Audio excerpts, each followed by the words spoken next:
بسم الله الرحمن الرحيم. Salam sejahtera, bersua lagi dalam membongkar kisah sejarah. Dan kisah kali ini ialah pemerintahan Sultan Israel. Seperti apakah kisah ini? Mari sama-sama kita saksikan kisah menarik ini dalam sejarah bangsa kita. Sultan Israel mengikuti dasar progresif yang sama yang mencirikan pentadbiran bapanya. Bagaimanapun, penggantiannya telah ditandingi oleh pesaing. Dan rakyat tidak sebulat suara dalam menyokongnya. Dalam hubungan luar negerinya dengan Inggeris dan Sepanyol, dia pada mulanya tidak pasti tentang ke arah mana untuk bersandar. Kedua-dua kuasa itu memerhatikan Sulu dan kelihatan berminat dengan hal ehwalnya. Walau bagaimanapun, tidak lama kemudian dia menolak permintaan Inggeris untuk dibenarkan. Memindahkan kilang mereka dari Balambangan ke Tandu Dayang, di kawasan kejiranan Jolo. Dan bertukar-tukar mesej persahabatan dengan Raja Carlos III. Yang mengucapkan tahniah kepada Israel atas penggantiannya kepada Kesultanan. Dan berterima kasih kepadanya atas tindakannya berhubung pemindahan kilang Balambangan ke Pulau Sulu. Pendidikan awal yang diterima Israel di Manila, bersama-sama dengan pertimbangan yang pihak berkuasa Sepanyol melayannya pada masa itu membantu meraih simpatinya ke pihak Sepanyol dan membentuk semacam pakatan antara Sulu dan Sepanyol menentang Great Britain. Pakatan sebegini diperlukan lagi untuk mengukuhkan tangannya di Sulu, bagi tujuan mengawal sebarang pemberontakan yang mungkin dicetuskan oleh saingan datu atau ketua yang tidak mesra. Orang Sepanyol berjanji untuk membantunya dalam usahanya untuk mengatur tentera dan tentera laut. Dan beliau di pihaknya, bersetuju untuk membuka pelabuhan Sulu untuk perdagangan percuma dengan Kepulauan Filipina. Dia selanjutnya meminta kerajaan Sepanyol untuk modal untuk mengusahakan lombongnya. Berjanji untuk membayar balik 1/5 daripada output. Pada tahun 1774 dan 1776, Jolo telah dikunjungi oleh Kapten Thomas Forrest. Yang dalam pelayaran ke New Guinea, beliau menggambarkan bandar dan negara seperti dia melihat mereka. Akaunnya sangat menarik dan begitu jelas sehingga petikan berikut dipetik daripadanya. Mereka mempunyai pelbagai jenis buah-buahan tropika yang baik. Orang sepenuhnya sama baiknya dengan orang Cina. Mereka juga mempunyai pelbagai jenis buah yang dipanggil jik, atau nangka, durian, sejenis apel kastad besar bernama madang, mangga, mangustinus. Sulu mempunyai hubungan yang baik dengan Cina. Dan ramai orang Cina yang menetap di antara mereka. Mereka telah mempelajari seni mencarit dan memperbaiki buah-buahan mereka. Ibu kotanya dipanggil Bawang, terletak di tepi pantai, di bahagian barat laut pulau itu. Dan mengandungi kira-kira 6,000 penduduk. Ramai daripada mereka adalah Ilanon. Pulau ini ditanam dengan baik, memberikan prospek yang baik dari laut. Di setiap sisi jauh lebih unggul daripada negara-negara Melayu umumnya. Berikut adalah gajah-gajah liar, keturunan pastinya, daripada mereka yang dihantar pada zaman dahulu. Dari benua India sebagai hadiah kepada Raja-Raja Sulu. Haiwan tersebut mengelak daripada bertemu dengan lembu bertanduk. Walaupun mereka tidak madu dengan kuda. Selepas menuai, Sulu memburu gajah dan babi hutan, berusaha untuk memusnahkan mereka. Sulu telah melihat rusa, kambing yang banyak, dan lembu hitam. Perikanan, mutiara juga membuktikan kepada Sulu punca akibat mereka di kalangan jiran mereka. Sebagai tapak semayan untuk pelaut, bersedia untuk mengendalikan armada praus apabila berlaku kecemasan. Praus, iaitu bot Sulu dibina dengan sangat kemas, dari 6 hingga 40 tan beban, berlayar dengan baik, dan semuanya dipasang dengan tiang layar. Seni lebih maju di sini berbanding di Mindanao. Dalam pasaran biasa juga adalah mata wang tembaga. Kemudahan yang sangat dikehendaki di Mindanao. di mana, seperti yang telah dikatakan, mata wang pasaran adalah beras. Sulu mempunyai dalam keluarga mereka ramai Bisaya, beberapa hamba Sepanyol, yang mereka beli daripada kapal penjelajah Ilanon dan Maguindanao. Kadang-kadang mereka membeli keseluruhan kargo yang mereka bawa ke pasir di Borneo, di mana, jika perempuan itu kaca, mereka dibeli untuk pasaran Batavia. Tuan kadang-kadang menggunakan hamba mereka dengan kejam, menganggap kuasa hidup dan mati ke atas mereka. Ramai yang dihukum mati kerana kesalahan remeh, dan mayat mereka ditinggalkan di atas tanah. Percubaan lari di sini jarang diampunkan, atau memang di Maguindanao. Namun, jaraknya yang sangat kecil dari Sulu atau Selangan, 70 ke penempatan Sepanyol, saya tertanya-tanya bagaimanakah mereka tinggal, kerana mereka tidak terkurung rapat. Hamba Bisaya sering bermain biola, dan Sulu menggemari muzik Eropah. Saya telah melihat Sultan Israel, yang mendapat pendidikan di Manila, dan anak saudaranya menari dalam beberapa minit. Saya juga pernah melihat datu-datu pergi menari desa. Tetapi kerana mereka memakai selipar berat, mereka melakukannya dengan kekok. Sulu bukan sahaja kemas dalam pakaian mereka, tetapi berpakaian riang. Lelaki biasanya memakai kot berwarna putih, berbutang hingga ke pergelangan tangan, dengan seluar putih, kadang-kadang selat, kadang-kadang lebar.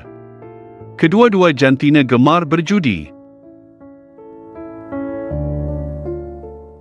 Pada waktu petang yang sejuk, saya berasa seronok melihat anak saudara Sultan dan seorang lagi puteri. Mereka memakai kot pinggang dari kain kasa halus yang rapat dengan badan mereka. Leher mereka ke bahagian atas payudara yang terdedah. Dari pinggang ke bawah mereka memakai jubah longgar, berikat dengan zon atau tali pinggang bersulam di bahagian tengah, dengan genggaman emas yang besar, dan batu permata. Jubah longgar seperti baju dalam datang ke atas laci mereka, dan sampai ke bahagian tengah kaki, laci kain kasa halus sampai ke buku lali. Mereka menggunakan seberang dengan sanggo yang sangat pendek, dan memakai rambut mereka yang diikat di atas, fashion Cina. Mereka sering meletakkan minyak manis pada rambut mereka yang memberikannya kilauan.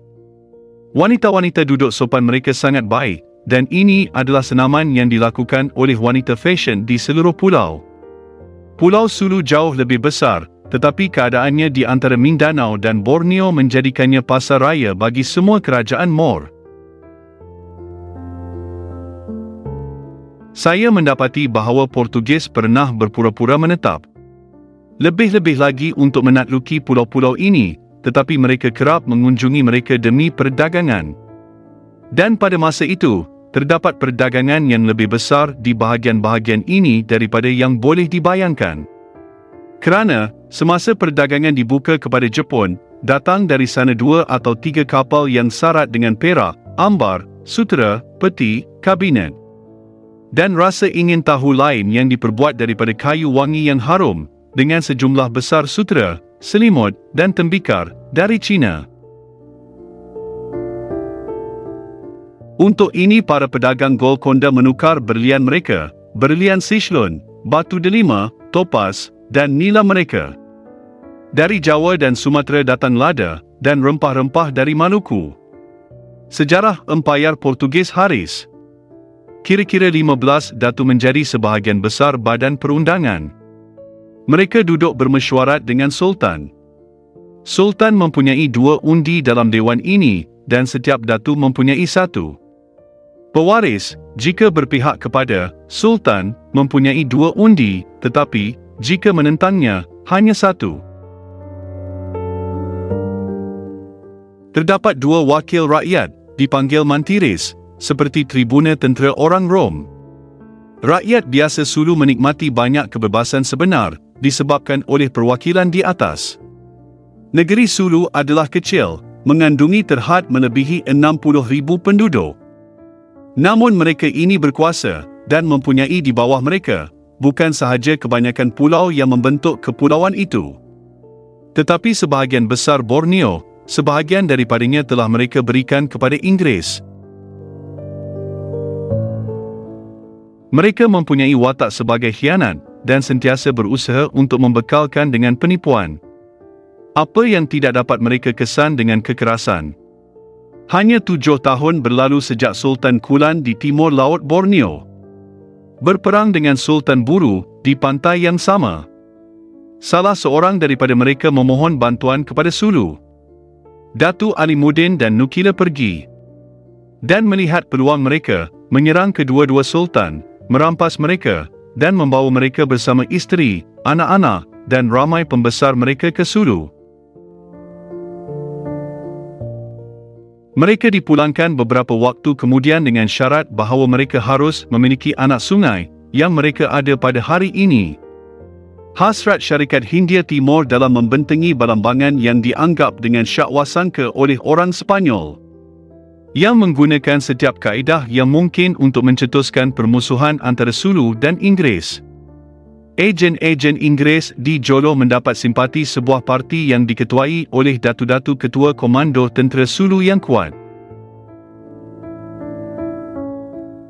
Orang Sepanyol mempunyai sultan dan partinya di pihak mereka. Persoalan dasar negara ini adalah perkara yang serius dan penting bagi rakyat. Ia membangkitkan seluruh masyarakat Sulu dan isu-isu parti dibincangkan secara terbuka. Kecemburuan yang ditunjukkan oleh Inggeris dan Sepanyol terhadap satu sama lain dan kaedah yang mereka gunakan untuk mengamankan pakatan dengan Sulu mempunyai kesan membangkitkan syakwasangka Sulu terhadap kedua-dua negara. Selain itu, pegawai Sepanyol di Zamboanga menunjukkan penilaian yang sangat buruk dan tindakan mereka membangkitkan kemarahan semua pihak di Sulu dan membawa kepada pembaharuan permusuhan. Pada tahun 1773 majoriti datu terkemuka menyokong pakatan dengan England menentang Sepanyol.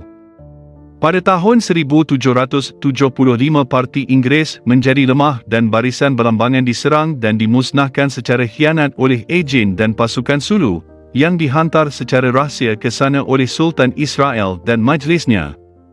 Tingkah laku Sulu dalam kejadian ini menggambarkan dengan sangat jelas ciri-ciri watak Sulu. Penerangan penuh tentang kejadian ini diberikan dalam kata-kata Kapten Forrest, yang mempunyai pengetahuan mendalam tentang keadaan di Balambangan dan punca-punca yang membawa kepada pembunuhan beramai-ramai. Apabila John Herbert, SQ, pergi ke Balambangan pada awal tahun sebelumnya, dia mendapati kekurangan bangunan yang besar untuk menempatkan kaki tangan syarikat, awam dan tentera. Tuan-tuan yang baru sahaja diselamatkan daripada kapal karam kapten diraja di Beting Palawan, serta anak-anak kapal itu.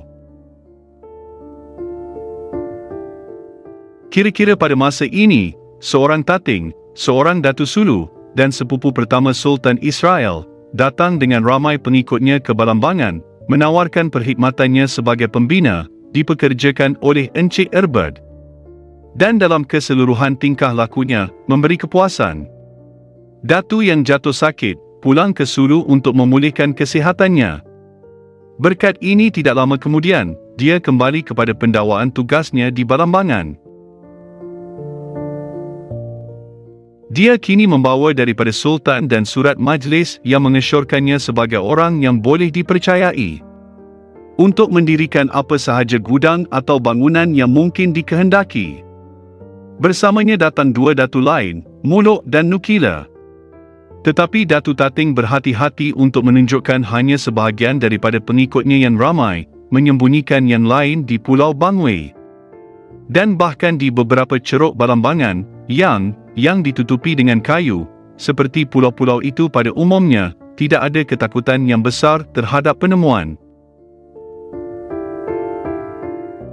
Walau bagaimanapun, sangkaan telah beberapa hari mula menyebarkan laporan plot. Manakala Tating meneruskan dengan ucapan sedemikian, bahawa ketua dan majlis, yang tidak tanpa syakwasangka kepada mereka, tidak menangkap bahaya sangat dekat. Pada waktu malam, pengawasan ketat diadakan di seluruh penempatan.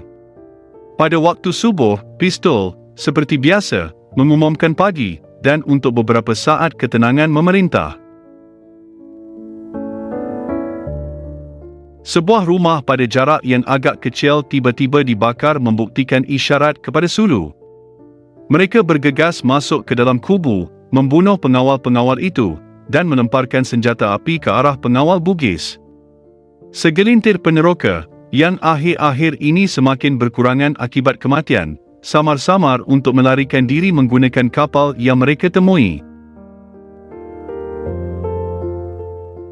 Gubernur dan 5 yang lain melarikan diri di atas kapal, meninggalkan sejumlah besar senjata dan kekayaan. Faktor Inggeris yang berada di Jolo melarikan diri dengan sampan Cina. Pada tahun yang sama Tating mencuba serangan serupa ke atas Zamboanga, tetapi gagal. Pada tahun 1776 dan 1777 dia dan Sulu lain mengganggu kaum Bisaya dan memusnahkan Pantai Cebu.